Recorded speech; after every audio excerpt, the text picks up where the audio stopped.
Container gardening for beginners. How to grow potatoes, cabbage, peppers and more at home. Hey there, fellow growers. Welcome back to Earthly Delights. If this is your first time here, I'm so glad you found us. And if you've been walking this green path with me for a while, you already know. This channel is where small spaces grow big dreams. Today's video is especially for you, the curious one with a sunny windowsill and a heart full of hope.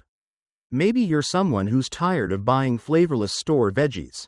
Or you've stood in the grocery aisle wondering, what if I just grew my own? Maybe you've got limited space, a busy schedule, or no idea where to start, but you've got the desire. And that's more than enough. I'm going to walk you through a beginner-friendly, totally doable container garden setup, starting with potatoes, then cabbage, peppers, and more. But this isn't just about planting. It's about rediscovering something our grandparents knew instinctively: the quiet power of growing your own food. So if you've ever wanted to feel the thrill of seeing that first green sprout pop through the soil, stick around. And hey, if you find even one moment today that inspires you to get your hands a little dirty, don't forget to hit that subscribe button and grow along with us.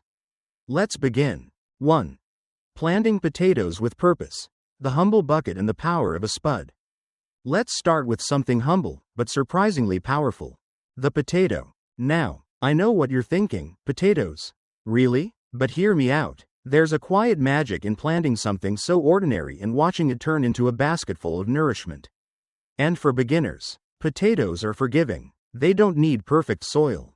They don't throw tantrums if you forget them for a day. They just grow. For this, you won't need a fancy raised bed or expensive planters.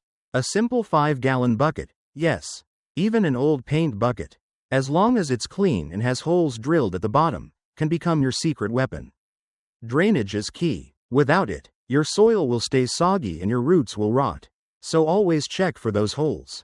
Think of them as little escape hatches for excess water. Now comes the seed potatoes. If you've got sprouting ones sitting on your kitchen counter right now, don't toss them, use them. Those little eyes on the potato? They're not imperfections, they're potential. Before you place them in the bucket, sprinkle in a handful of bone meal. It's like giving your soil a boost of natural power. Don't stress the science. Just think of it as a secret handshake between the earth and the plant. Mix it gently into the first few inches of soil. Then place your potatoes sprout side up, one on each side of the bucket. Then, cover them up, not all the way, just a few inches more soil. And wait. In a week or two, green shoots will start to rise. When they do, cover them again with more soil. This layering process helps the plant keep growing downward, forming more tubers, more food, more resilience. It's a lesson from the garden. Keep showing up, even if the growth is hidden at first. And remember, this potato you're planting isn't just a vegetable. It's a quiet act of self-sufficiency. It's one less thing to depend on a store for. It's one more thing you can grow right where you are. Let's keep going. 2.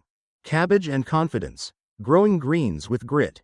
Now that our potatoes are tucked in and on their way, let's turn our attention to something leafy, grounding, and quietly magnificent: the cabbage. Cabbage is one of those plants that doesn't get enough love. It's not flashy, it's not dramatic, but what it does offer is consistency, strength, and sustenance. And honestly, that's exactly what many of us are looking for right now, not just in our gardens, but in our lives. If you've ever hesitated because you don't know where to begin, cabbage is the perfect place to start.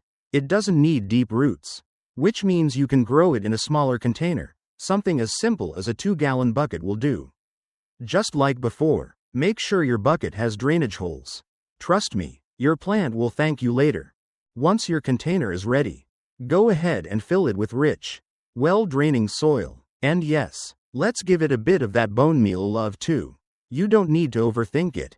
Just imagine you're seasoning a dish in your kitchen. Sprinkle, mix, and trust the process. When it's time to plant, gently press your cabbage seedling into the soil. Not too deep, just enough so it feels secure, like it belongs. And maybe that's the deeper message here. Planting isn't about forcing something to grow. It's about giving it the right conditions to want to. If you're starting with a store-bought seedling, that's okay too. There's no shame in cheating a little when you're just getting started. Gardening, like life, isn't about proving anything. It's about learning, trying, and adjusting along the way. Once it's in the soil, water it gently, not too much, just enough to say, "I see you, I'm here," and then let it be. Let it grow on its own terms. Watching a cabbage plant form its tight, layered head is a lesson in patience and faith. Layer by layer, it builds something beautiful and nourishing, just like we do when we commit to showing up, even in small ways. Ready for the next plant? Let's talk peppers, because they've got stories too. 3. The Pepper Parable, How Mistakes Grow Mastery. Let's talk about peppers, bright, bold, sometimes a little spicy, and surprisingly honest teachers. Now, I've got to confess, my first try at growing peppers didn't exactly make headlines. A couple of small bell peppers. Barely enough to fill a bowl. I was disappointed, sure, but looking back, that attempt taught me more than a harvest ever could. And if you're starting your gardening journey now, maybe that's where you are too, figuring things out as you go. Trying, failing, learning. So let's do this together. First, get yourself a sturdy 5-gallon bucket, or even a fabric grow bag if you've got one. Peppers love warmth and space for their roots to stretch, so give them a comfortable home. Fill it with rich soil, something that drains well but still holds on to the nutrients. Add in your bone meal, that familiar kitchen-like sprinkle, and if you want to go a step further, mix in some compost or worm castings. Think of it as preparing a 5-star bed for your plant. Once the soil is ready, create a small hole just deep enough to cradle your seedling. Gently place the pepper plant in, being careful not to disturb the roots too much. Then press the soil around it with care, firm but not forceful. Think of it like tucking in a child who's about to grow into something amazing. Now here's where many of us fall short. Support. Peppers might look confident, but as they grow, their fruits get heavy, and their stems need help. Add a small stake, a bamboo stick, or even a tomato cage now, before the plant starts to lean. Give it something to lean on, just like we all need sometimes. Water gently, observe daily, and be patient. You might not see fireworks overnight, but little by little, those green leaves will reach for the sun. And one day, a tiny bud will appear, your sign that something good is coming. From my first failed pepper to this moment with you, I've learned. Every gardener has their season of growth, just like every plant, so if your journey starts a little rocky, keep going. Up next, tomatoes. And let me tell you, this one's a game changer. 4. Tomatoes. Temptations. And trying again. The tomato tail from seedling to saucepan. Now let's move on to a true garden favorite, the tomato. Ah yes, tomatoes, the heart stealer of any home garden. They're vibrant, juicy, and full of potential, but they'll test your patience like a wise old teacher with a gentle smirk. If potatoes are the quiet builders and cabbage the steady companions, tomatoes are the dreamers. They grow wild, they need structure, and if you give them care, they'll give you gold. So let's set the stage. Grab your 5-gallon bucket again, or any large container with good drainage. Tomatoes love room. Room for their roots to dive deep, and room for their vines to stretch skyward. Start by enriching your soil. This is where I like to get hands-on. A scoop of bone meal for strength, a little compost for energy, maybe even a pinch of tomato food, like seasoning a dish before the feast. Mix it in with your hands. Feel the texture. Gardening isn't just science, it's instinct. Next, take your seedling, store-bought or homegrown. Both are welcome, and dig a hole a little deeper than you think you need. Why? Because tomatoes are special. You can bury part of the stem, and it will actually grow more roots from the covered section. More roots mean a stronger plant. It's a little trick that mirrors life. Sometimes going deeper helps us stand taller. After planting, gently press the soil around your seedling to eliminate air pockets. Water it in with love, not haste, and then, just like with the peppers, give it a cage or stake early. Trust me, once the fruit starts coming in, you'll be glad it has a frame to lean on. Tomatoes will climb, twist, and surprise you. You'll check one morning and see a yellow flower. Then, almost overnight, a tiny green orb, and before long, a burst of red. Nature's promise kept. But don't rush them, don't demand. Tomatoes grow on their own terms. And maybe that's their secret lesson for us: slow down. Trust the ripening process. Coming up next, two plants that bring beauty and flavor: lavender and strawberries. One soothes the soul, the other sweetens your days. Let's keep growing. 5.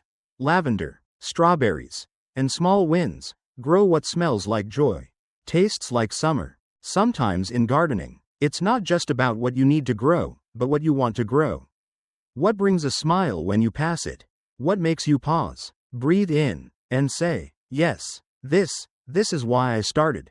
That's where lavender and strawberries come in. Let's begin with lavender, a plant that calms the nerves, keeps mosquitoes at bay, and perfumes the air with every passing breeze. If your space is limited, don't worry, lavender doesn't ask for much. A medium-sized pot with good drainage, some sunlight, and soil that leans a little dry. That's it. It doesn't beg for attention, it just quietly gives. Plant it near your door or on a windowsill where the scent can greet you like an old friend. And when things get a little loud in the world, crush a leaf between your fingers. Let the oils remind you that peace can be grown. Now strawberries. They're a different kind of joy. A bit mischievous, a little greedy for sunshine. But so worth it. There's something magical about growing your own strawberries. Watching the white flowers turn into sweet red fruit feels like a reward only nature can give. You can grow them in hanging baskets, window boxes, even vertical planters if space is tight. Just make sure they get sun and regular watering. And when you see those runners, those long stems looking for more ground, let them go wild. Or guide them into new soil. That's strawberries' way of saying, I want to give you more. These small plants might seem like side characters in your garden story. But don't underestimate them. Lavender brings calm, strawberries bring joy, and both remind you why you started this journey in the first place. Let's shift now, from beauty and flavor to something deeper. Let's talk about why this garden might matter more than ever before. 6. Preparing for what's ahead. Why your balcony could be more important than your fridge. Now let's take a step back, not from the garden, but into the bigger picture. Have you noticed how unpredictable things have become lately? One week, the store shelves are full. The next, we're hearing whispers of shortages, delays, uncertainty, and somewhere deep down, we wonder, what if I couldn't buy what I needed? Could I grow it instead? This isn't fear-mongering, it's forward thinking. Your little balcony? That sunny patch by the kitchen window? It's more than decoration, it's opportunity. A container garden might not feed an army, but it can feed you confidence. It gives you herbs for your meals, greens for your salads, potatoes for your stew, and more than that, it gives you knowledge. Because once you know how to grow something, even just one thing, you'll never look at food the same way again. You'll start to see possibilities instead of panic. You'll think, I don't have to rely on a supply chain when I've got a seed, soil, and time. And that shift, that mindset, is powerful. It's liberating. Even if your harvest isn't perfect, even if all you manage is a few peppers and some mint, you've done something radical. You've taken back a little control. You've grown resilience in the form of roots. The truth is, we're not just growing plants anymore. We're growing preparation. We're growing self-trust. So as the world keeps spinning unpredictably, plant something steady. Plant something you can count on. Even the smallest harvest is a quiet victory. And in the next part, I want to hear from you. Let's turn this from a video into a conversation. 7. What are you growing? From me to you, let's grow together. We've planted, watered, and watched the beginnings of something beautiful. But now, I want to pause and turn the spotlight onto you. Because this isn't just about what I'm growing, it's about what you're growing. And not just in soil, but in life. Maybe you've got a little basil pushing through on your windowsill. Maybe your balcony hosts a proud tomato plant stretching toward the sun. Or maybe, you're just at the dreaming stage, with a seed packet still sitting unopened on your counter. Wherever you are, you belong here. This channel, Earthly Delights, isn't just a collection of gardening tips. It's a community, a gathering of people who believe that even the smallest act of growing can lead to something extraordinary. People like you, busy, resourceful, sometimes overwhelmed, but still hopeful. People who understand that a single green leaf can change the rhythm of a home. So here's what I want to know. What are you growing right now? What do you hope to grow next? Is it lettuce, mint, onions, or something wilder? Something you've never tried before but have always wanted to? Tell me in the comments. Share your journey, because when we speak it out loud, it becomes more real. And when we share our growth, we inspire others to take that first step too. Your story matters. Your garden matters. And together, we're sowing something bigger than plants. We're sowing encouragement, resilience, and joy. Plant yourself where you can grow. The garden is just the beginning. So here we are, at the end of one video. But maybe the beginning of something much deeper. You started this journey with curiosity. Maybe even a little doubt. Could I really do this? Could I grow something real in a container? In a corner? With just a few minutes a day? But as we've moved through potatoes, cabbage, peppers, tomatoes, and those little soul soothers like lavender and strawberries, something shifted. You didn't just learn how to grow food, you remembered what it feels like to nurture something. And more importantly, to nurture yourself. Because gardening isn't just about vegetables. It's about building trust with time. It's about rediscovering joy and simplicity. And it's about planting yourself where you can finally grow, slowly, fully, in your own rhythm, whether you've got a balcony in the city or a small backyard oasis. Your space is enough. You are enough. You don't need to know everything. You don't need a perfect setup. You just need to begin. The rest unfolds, like leaves reaching for light.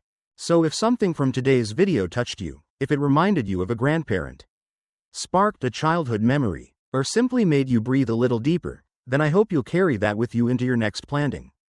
And if you haven't yet, don't forget to subscribe to Earthly Delights. This is just the first chapter. There's so much more to explore. Together. Until next time, keep planting, keep learning, and most of all, keep growing.